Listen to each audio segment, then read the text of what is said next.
Folks, if you've been wondering what the default campaign setting for the 6th edition of Dungeons & Dragons will be, well, the news is here. Wizards of the Coast have finally made their announcement, and we're going to take a look at that today. But before you get into that, if you haven't already, please do click the subscribe button and click the bell icon for notifications. If you like this video, give it a thumbs up and leave a comment down below. That said, let's go ahead and take a look at this. This comes to us from comicbook.com, and I will link to the original article below. Let's go ahead and take a look at this together. Dungeons & Dragons is bringing back GREYHAWK in 2024 Dungeon Master's Guide. This comes to us from Christian Hoffer over comicbook.com. Dungeons & Dragons will return to GREYHAWK in the 2024 Dungeon Master's Guide.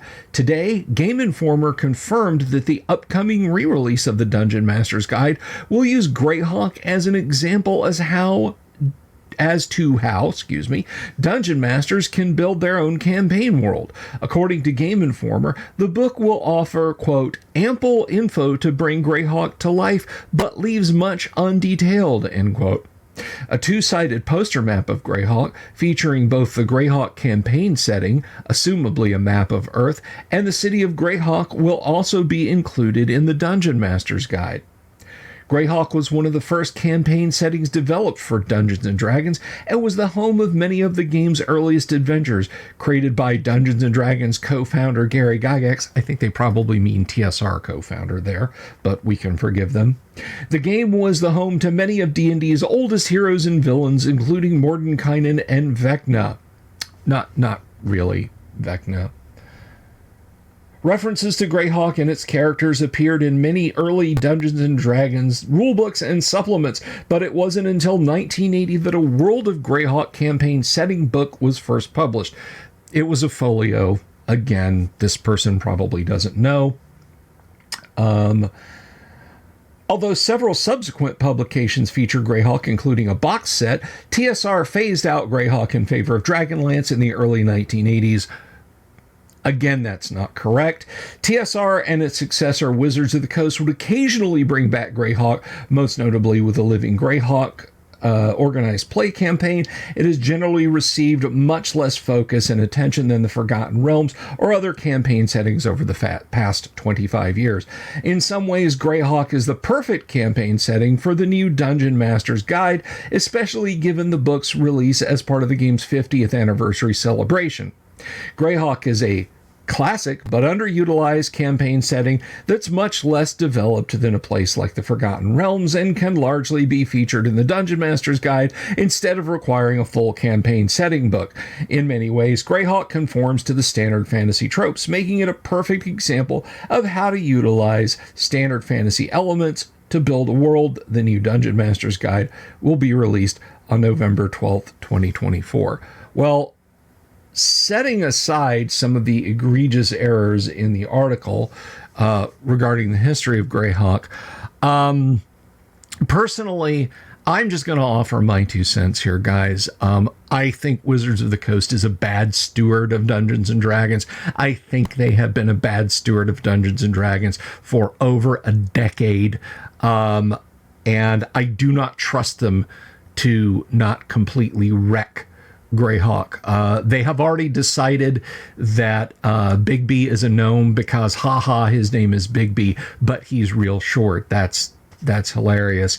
I do not trust them as far as I can throw them. However, if the comment about GREYHAWK being a sort of a blank slate is utilized going forward, and they don't just try to invent a bunch of new lore and retcon a bunch of other things. There have always been tiefling, there's always been above ground cities of good drow, and so on and etc. in GREYHAWK. It could be a good thing. I don't really know what this is gonna bring us.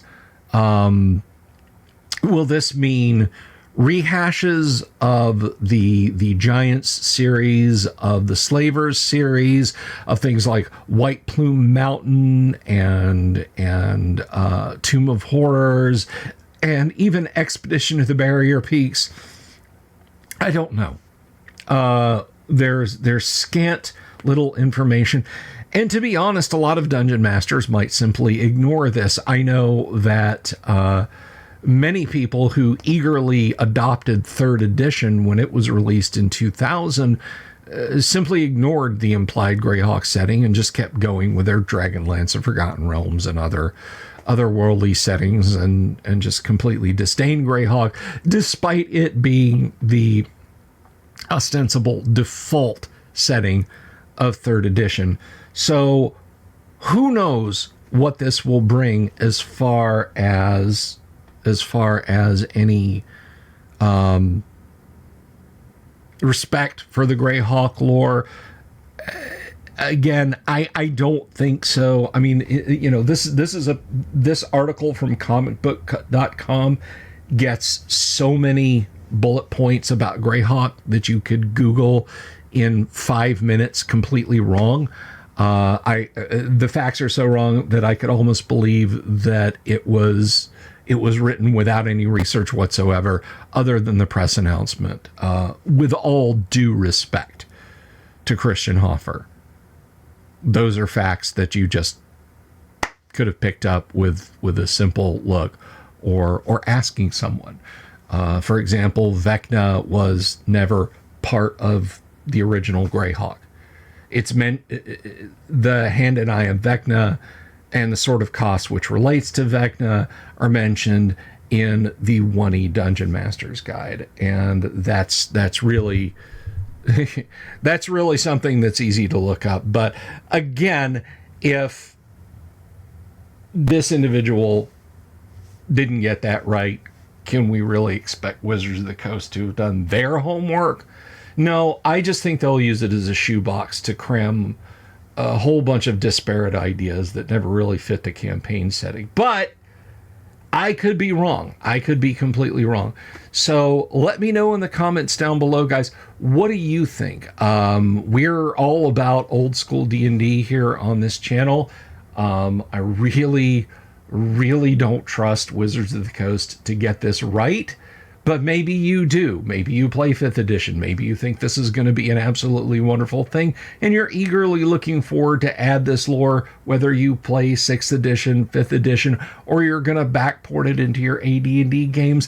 Let us know in the comments below. I want to hear from you. And again, regardless of what you think of the news, if you like the video, give it a thumbs up, leave a comment, tell me what you liked about it. I'll do more of it. And do I trust Wizards of the Coast to get this right? I really don't, but maybe you do. But until then, get your GREYHAWK setting print on demand with by Gary Gygax on it. Peace.